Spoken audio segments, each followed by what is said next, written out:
السلام عليكم ورحمة الله وبركاته dhageystayaal Ramadaan Kariim meel kasto aad daafaca caalamka joogtaan ku soo dhawaada qaybtii lixaad ee sheekadeennii Hadareemin Geerida hadduu eebo golaada waxaad ila socodsiin doontaa anigoo ah Maryam Maxamed Khaliif halkaad nagala socotaana waa ogaadeen news agents waan gartay kolkiiba waa nafti hore Cabdi Kaafi oo ku luuqeynaya meerisi ay ka mid yihiin mintid waxaan ahaano malkadaan ku kulannaba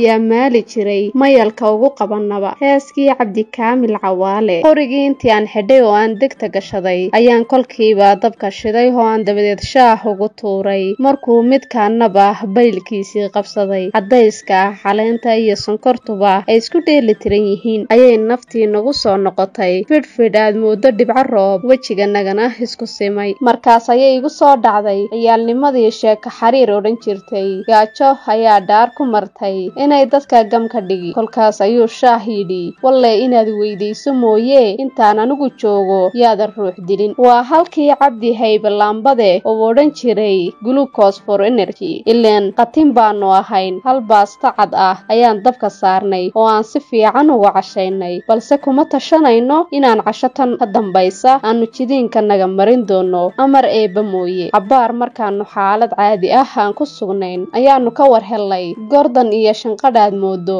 antoobo quruurax oo jingad korkeeda lagu shubay ma ahee waaba silsilada Greenock jeerka dareenkaagu siduu ahaan lahaa ciidankuna waa uu nagu kala wareegay aniga iyo Cabdi Kaafi degdeg intaanu u boodnay ayaanu difaac u jeedsanay Allahu akbar tayay safgarashada ciidankanaga ayaa kolkiiba dhanka Cabdi aan ka maqlay waaba se koox uu wato Shaafi Istiiliye oo ah taliyaha kooxda ku meel gaadhka ah habase ahaatee waxa igada daran ajaladii xumeedaan Istiiliye maalintii barkulanka aan ka hergistay oo iga qaadan doono seen yeela ajaladii kaligeed baa luntay seen uga dhaadhicino rikoodhkii xumaa ee bilaa daboolka ahaa waa kan galka iigu jire maye shuraabka geli haddii uu ku weydiiyana isxanaaji oo waxaad tiraahdaa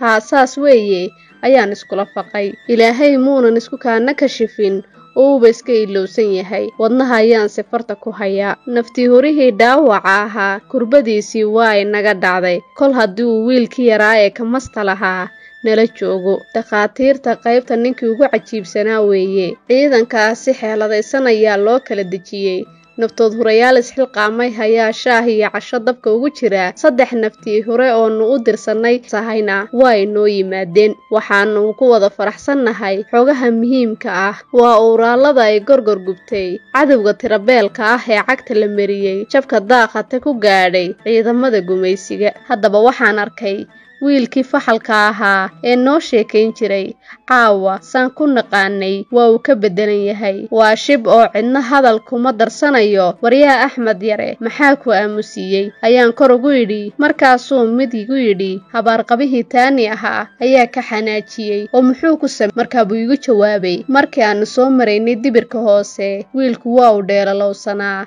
oo faraq dhuuban oo aanu ka gudbaynay ayuu ku siibtay naftii huraha oo adkaysanaya ayaa noogu jawaabay waa sahaalo markaas buu shaydaankani wiilka ku dul yidhi war wax yahooni qoodha xumi qoriga jabhadda ha ka jabin kuwa kalena qosol ayay u jiibiyeen waryaataani hee walaale war abnoos yahooni wiilka maad leeg tahay ayaan kaftan Axmed ku raali gelinayo aan ku canaantay taani markaas buu isna igu soo celiyay maxaajiga Axmed ah ee kutubta ciidanka u mariyo iyo qosolka macalaan ninkii xanaaqsanaa jaanta la waday haddaba markii uu waagu dilaacay aysan weli libdhadu soo bixin ayay noogu yimaad laba kooxood oo ah banduulkii qaybta ula socdo markaanu qoreecanay eenu barqaxigsiin la joogo ayay ciidamada la fayliyay saddex fiilo ayaana laga kala dhigay dabadeed waqooyi galbeed ayaana loo dhaqaajiyey waxaana lagu jiraa bisha xagaagu uu ku dhamaado oo ay Soomaalidu u taqaano wararweer bishan oo kale gobolada Soomaalida qaarkood waxa looga yaqaanaa maalmadoone xilligan oo kale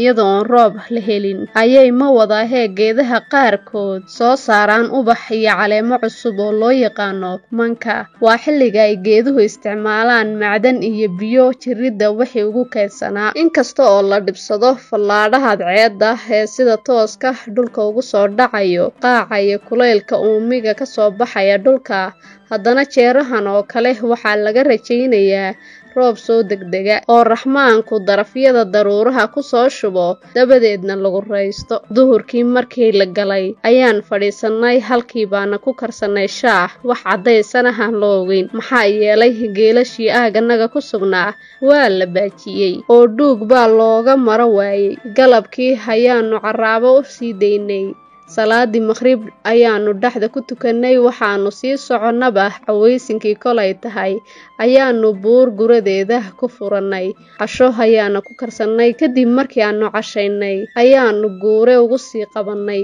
Saqdi dhexe maray tahay ayaan degnay saraakiisha ciidanku meel ay sii qorsheeyeen. Naftood hurayaal loo soocay gaadhka mooyee ciidanka intiisa kale waa ay seexdeen. Haddaba waagii dilaacay cadceedu godka dhinaca kala soo baxday ayay jihada galbeed naga soo galeen ciidamo 2 fiilo ah oo horin dhammaystiran ah, kaasi oo watay nafti hure goobe. Iyadoon cidna ii sheegin hayaan sii ogaa in ciidan kale xilliga quraaca ay nagu soo wajahan yihiin. Caalimul qayb ma sheeganayee waxaan ku qiyaas qaatay giraamka quraaca. Malahaygu ma fahantay adigu? Waa hagaag dhageystayaal, la soco qaybta xigta hadduu eebbo ogolaado.